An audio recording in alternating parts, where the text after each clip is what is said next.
विज्ञान वर्ग और कला वर्ग की जो विदाई समारोह या कहें आशीर्वाद समारोह के लिए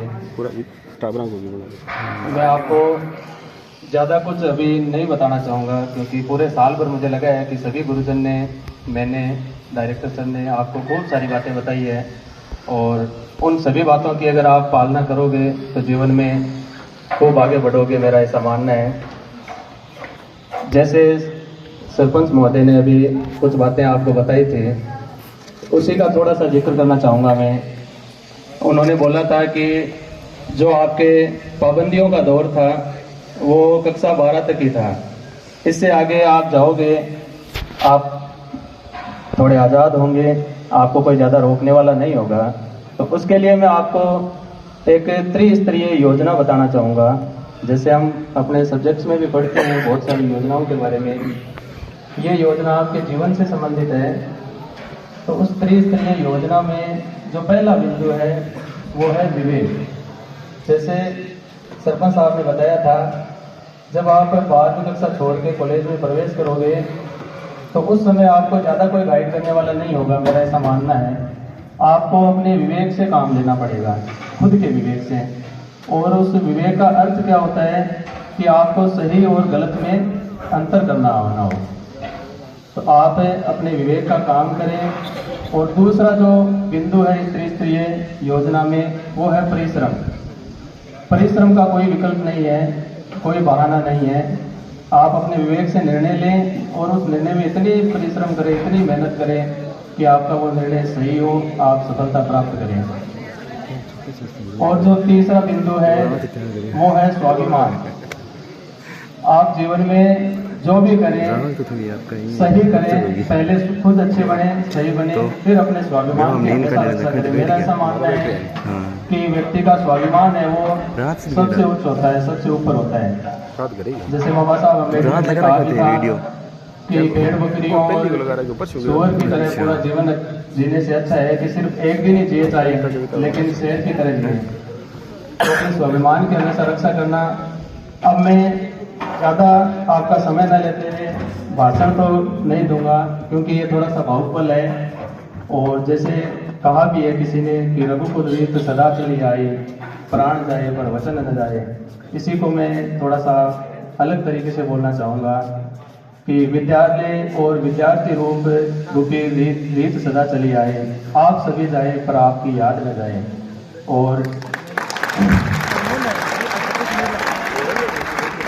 मैं थोड़ी सी विनती करूंगा कि अगर ध्यान लगा कि आप सुनना चाहें तो मैंने इन्हीं यादों को जो मैं हमेशा अपने पास रखूंगा आप सभी की, थोड़ा सा मैंने अपनी कविता के माध्यम से समझाना चाहा है।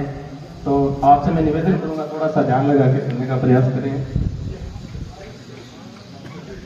प्रयास किया है, हालांकि मैं ज़्यादा अच्छा नहीं लिख पाता हूँ।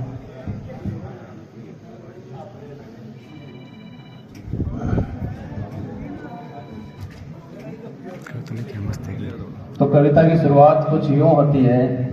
हाँ, सभी विद्यार्थी अन्यथा न ले किसी चीज़ को। अगर कुछ आपको सही लगे तो बढ़िया ताली बजा देना, अगर नहीं लगे तो मैं क्षमा प्रार्थी हूँ उसके लिए। जो मुझ नाचीज पर आपने एक रहम किया, जो 2 सालों तक आपने मुझे यूं सहन किया। इस विद्यालय में मेरे 2 साल पूरे होने को है। पिछले साल मैंने ज्वाइन किया था और डायरेक्टर सर का भी मैं धन्यवाद देना चाहूँगा कि उन्होंने मुझे मौका दिया। जो मुझ नाचीज पर आपने एक रहम किया, जो 2 सालों तक आपने मुझे यूं सहन किया।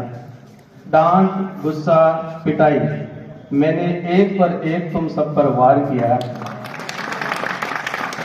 लेकिन बदले में तुम सब ने सिर्फ मुझे प्यार किया।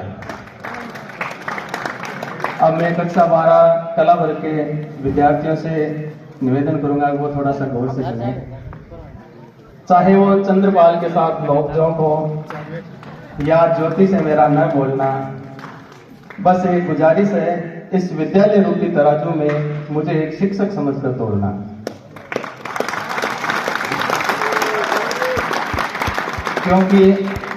क्योंकि अध्यापक होने के नाते यह मेरा कर्म था और तुम सभी का उज्जवल भविष्य हो, यही मेरा स्वधर्म था। चाहे वो सोनू की बड़बड़ हो, चलती क्लास में खिचड़ की गड़बड़ हो, चाहे वो सोनू की गड़बड़ हो, चलती क्लास में खिचड़ की गड़बड़ हो, कंचन का डांट से डर, सरोज का वो ओ सर।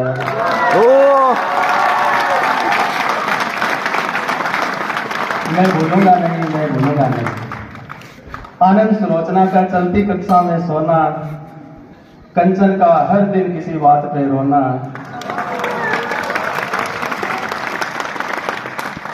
थे समझा को नहीं सर ये तकिया कलाम, स्टूडेंट कम दोस्त छोटा भाई दीपक है जिसका नाम। पूनम सिंह का भोलापन, गजानंद का अपनापन, निकू का वो पागलपन, मैं भूलूंगा नहीं, मैं भूलूंगा नहीं।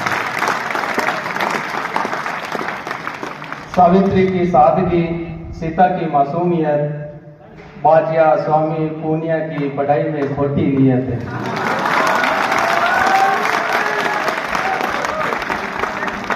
पूनम की दोस्ती, विक्रम सुरेंद्र का भाईचारा, राम प्रताप का मैं दोबारा रिपीट करना चाहूंगा क्योंकि मैंने बोला मेरे को बोलने की कम आदत है। जैसे सरपंच साहब ने बोला था कि बचपन से कोई गाइड करने वाला नहीं था तो हेजिटेशन रहती है। पूनम की दोस्ती, विक्रम सुरेंद्र का भाईचारा, डिम्पल का वो चश्मा प्यारा, मैं भूलूंगा नहीं, मैं भूलूंगा नहीं। राम प्रताप का क्लास से रोज बाहर जाना, शक्ति का वो 11वीं में बेहोश हो जाना,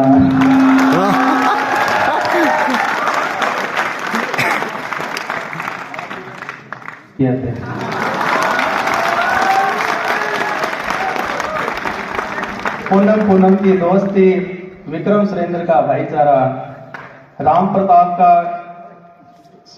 मैं दोबारा रिपीट करना चाहूंगा क्योंकि मैंने बोला मेरे को बोलने की कम आदत है। जैसे सरपंच साहब ने बोला था कि बचपन से कोई गाइड करने वाला नहीं था तो हेजिटेशन रहती है। पूनम की दोस्ती, विक्रम सुरेंद्र का भाईचारा, डिम्पल का वो चश्मा प्यारा, मैं भूलूंगा नहीं, मैं भूलूंगा नहीं। राम प्रताप का क्लास से रोज बाहर जाना, शक्ति का वो 11वीं में बेहोश हो जाना,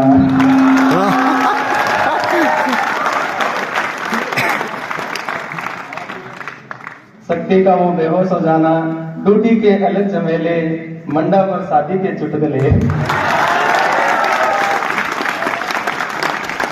मंगेश की मुस्कुराहट, निकू सिंह की 10 दिन बाद स्कूल में आहट, मैं भूलूंगा नहीं, मैं भूलूंगा नहीं। धर्मेंद्र की गंदी राइटिंग, विक्रम के साथ मेरी हल्की फुल्की फाइटिंग, पूजा की वो चोटी, अनीता की खिलाई रबड़ी खट्टी, आनंद का रोज प्रणाम, सुमन, माया, नंदकिशोर, रोहित, मुकेश, जितेंद्र, तुम सबका नाम, अनीता रायल का बावलापन, तुम सबका अपनापन, मैं भूलूंगा नहीं, मैं भूलूंगा नहीं।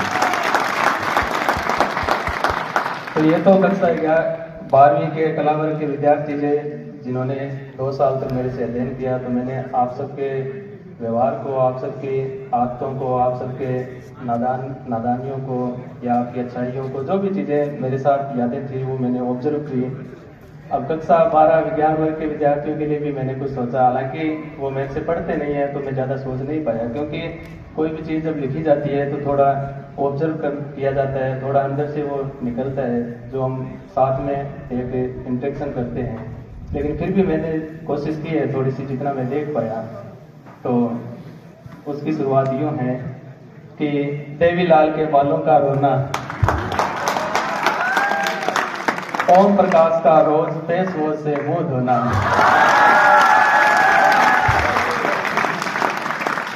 देवीलाल के बालों का रोना, ओम प्रकाश का रोज फेस वॉश से मुंह धोना, प्रियंका पूजा का हर खेल में आगे होना, बायों के बच्चों का बाहर बैठकर शांति से पढ़ना, जीवन में बेटा हमेशा यूं ही लक्ष्य की ओर आगे बढ़ना। रेणु की परफेक्ट चोटियां 2, इस विद्यालय में मैंने ये शुरुआत से नोट किया है कि सबसे जो परफेक्ट चोटियां बनाई जाती है वो रेणु की 2 चोटियां हैं। बार बार मैडम जी भी कहते हैं बच्चों को कि चोटियां बना के आया करो। तो रेणु के मैंने इसलिए लिखा है कि रेणु की चोटी में खास बात क्या है कि उसका एक भी बाल है वो इधर से उधर नहीं होता, एकदम टाइट होता है। मेहंदी दिखा करेगी इस बात को शायद कि रेणु की परफेक्ट चोटियां 2, कांता का रिजल्ट में नंबर 1। जब भी रिजल्ट बनाया जाता है कांता हमेशा आगे रहती है। कुलदीप का रोज सुधर कर फिर से नादान होना, सर से बार बार वो डांट भी खाता है, एक बार वो सुधार भी करता है लेकिन फिर से नादानी करता है। आपका स्वधर्म है ये, बच्चों का नादान होना भी जरूरी है। कुलदीप का रोज सुधर कर फिर से नादान होना, परीक्षा में फर्रों का आदान प्रदान होना, टेस्टों में नकलें, तुम सबकी शकलें मैं भूलूंगा नहीं, मैं भूलूंगा नहीं। आप सब खूब तरक्की करो, जीत हर बाधा पर पक्की करो, कभी किसी से डरना नहीं, जीते जी कभी मरना नहीं। एक तो व्यक्ति शाश्वत से मृत्यु हो जाती है, एक हम जब जीते जी अगर अंदर से मर जाए तो वो सबसे बुरी बात होती है। तो कुछ यूं कहा है मैंने कि आप सब खूब तरक्की करो, जीत हर बाधा पर पक्की करो, कभी किसी से डरना नहीं, बस जीते जी कभी मरना नहीं। जब तक जीवित हो तब तक जीवंत रहो, जब तक जीवित हो तब तक जीवंत रहो, आजाद रहो दुनिया के सारे झमेलों से, प्यार करो हंसी पढ़ाई और खेलों से, आंखों में बसाए रखना सितारों को, अब दूर तलक सिर्फ रात होगी, मुसाफिर तुम भी हो मुसाफिर हम भी हैं, किसी न किसी मोड़ पे फिर मुलाकात होगी, किसी न किसी मोड़ पे फिर मुलाकात होगी। इसी के साथ मैं अपने शब्दों को विराम देना चाहूँगा। आप सभी जीवन में खूब तरक्की करें।